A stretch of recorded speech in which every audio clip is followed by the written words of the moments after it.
Punnett square ही हमें बताता है कि tell formation of zygote, zygote के फॉर्मेशन को बताता है। ये हमें एक British genetics Reginald C Punnett ने दिया था।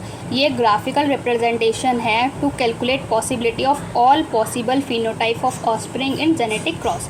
जैसे कि हमने मेल गैमेट लिया और कैपिटल टी फीमेल लिया स्मॉल टी, उसको यूनाइट कराया तो एक capital T small T tall बन के आया। तो उसने एक उसका पनेट स्क्वायर बनाया, उसी का जो F1 प्रोजेनी आई थी। तो उससे हमें फिनोटाइपिक रेशियो जो कि 3:1 मिला, जीनोटाइपिक रेशियो जो कि 1:2:1 मिला था। तो ये half of T plus half of small T का होल स्क्वायर जब हम करेंगे तो a प्लस बी का होल स्क्वायर क्या होता है, a square plus B square plus 2ab। तो ये एक बायनोमियल एक्सप्रेशन की तरह दिख रहा है, ठीक है।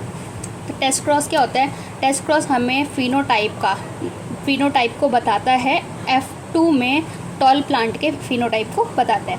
मेंडल ने कुछ टॉल प्लांट्स F2 से क्रॉस किए थे ड्वार्फ प्लांट के साथ, ठीक है। अब जैसे कि हम यहाँ पे क्रॉस देखेंगे तो ये कैपिटल W और capital W small w F2 में यही आए थे टॉल्स, हम कह सकते हैं। एक हेट्रोजाइगस था, एक होमोजाइगस था, एक हेट्रोजाइगस और एक होमोजाइगस। तो उसने जब क्रॉस कराया रिसेसिव के साथ तो उसको कुछ ऐसा मिला।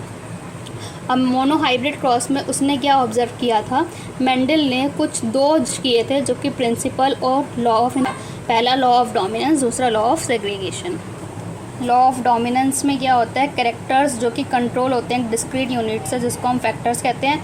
फैक्टर हमारा पेयर में होता है और अलग अलग पेयर ऑफ फैक्टर में एक डोमिनेट करता है, दूसरा रिसेसिव होता है। तो ये जो लॉ है ये हमें एक्सप्लेन करता है expression of only one of the parental character, किसी एक पेरेंटल कैरेक्टर का एक्सप्रेशन को एक्सप्लेन करता है मोनोहाइब्रिड क्रॉस में, ठीक है। And expression of both in the F2, और F2 में दोनों ही एक्सप्रेस करते हैं।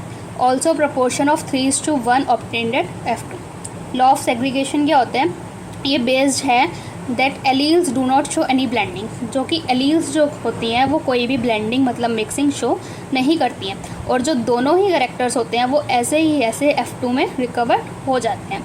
दो one of these not seen at F1, लेकिन उनमें से एक जो होता है वो F1 प्रोजेनी में नहीं दिखता। फैक्टर्स और alleles of a pair segregate from each other. Factors और एलील जो होते हैं वो एक दूसरे से सेग्रीगेट कर जाते हैं, जैसे कि such that the gamete receives only one of the two factors. अगर होमोजाइगस पेरेंट होगा तो वो सिमिलर गैमेट होंगे, हेट्रोजाइगस पेरेंट होगा तो उसमें दो काइंड के गैमेट होंगे जिसमें एक एलील होगी विद इक्वल प्रपोर्शन।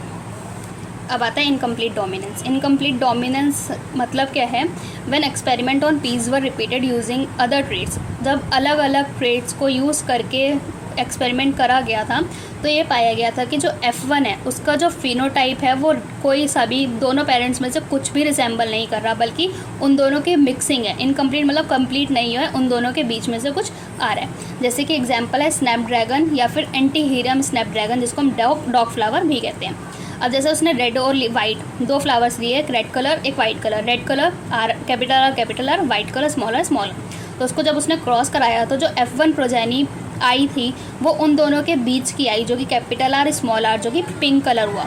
तो उसने जब F2 प्रोजेनी के लिए उसको सेल्फ पॉलिनेट कराया था पिंक फ्लावर्स को, तो उसके पास कुछ ऐसा रेशियो आया था जिसमें फिनोटाइपिक रेशियो 1:2:1 आ रहा था और जीनोटाइपिक रेशियो भी 1:2:1 आ रहा था। तो जो डोमिनेंस का कॉन्सेप्ट है वो बताता है genes contain the information to express a particular trait. एक पर्टिकुलर ट्रेट को एक्सप्रेस करने के लिए इंफॉर्मेशन कौन कंटेन करता है, जीन कंटेन करता है। तो ऐसे ही अगर हम देखें एक डिप्लॉयड ऑर्गेनिज्म में उसके 2 कॉपीज़ ऑफ ईच जीन, हर एक जीन की 2 कॉपीज़, जैसे कि हम कह सकते हैं एलील पेयर, ठीक है। तो ये जो 2 एलील हैं ये हमेशा आइडेंटिकल नहीं होती एज इन अ हेट्रोजाइगस। जैसे कि हेट्रोजाइगस में one of them may be different due to some changes, किसी चेंजेस की वजह से उनमें से दोनों में से एक चीज़ अलग होती है, that it has undergone which modifies information that particular allele contain। जैसे कि हम एग्जाम्पल देखें, a gene that contains the information producing an enzyme. एक जीन है जो कि इंफॉर्मेशन रख रही है अपने पास एक एंजाइम को बनाने के लिए, तो उसके हमारे पास उसकी 2 कॉपीज़ हैं, उस जीन की 2 कॉपीज़ हैं, मतलब 2 एलीलिक फॉर्म्स हैं।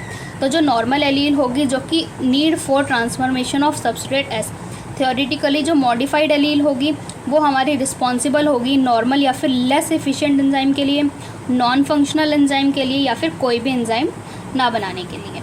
तो फर्स्ट केस अगर हम देखें मॉडिफाइड एलील्स जो कि इक्विवेलेंट है अनमॉडिफाइड एलील के, that is produce same phenotype, मतलब एक ही तरीके का फिनोटाइप या फिर ट्रेट प्रोड्यूस कर रहा है, जिसकी वजह से क्या result in transformation of substrate, जिसकी वजह से सबस्ट्रेट का ट्रांसफॉर्मेशन हो रहा है। तो ये जो कुछ इक्विवेलेंट एलील है ये कॉमन होती है अगर एलील नॉन फंक्शनल एंजाइम या फिर नो एंजाइम प्रोड्यूस करे तो, जिससे कि फिनोटाइप अफेक्टेड होता है। अब ये फिनोटाइप या फिर ट्रेट जो कि डिपेंड होता है अनमॉडिफाइड एलील की फंक्शनिंग पे, जो कि रिप्रेजेंट कर रहा है एक ओरिजिनल फिनोटाइप को।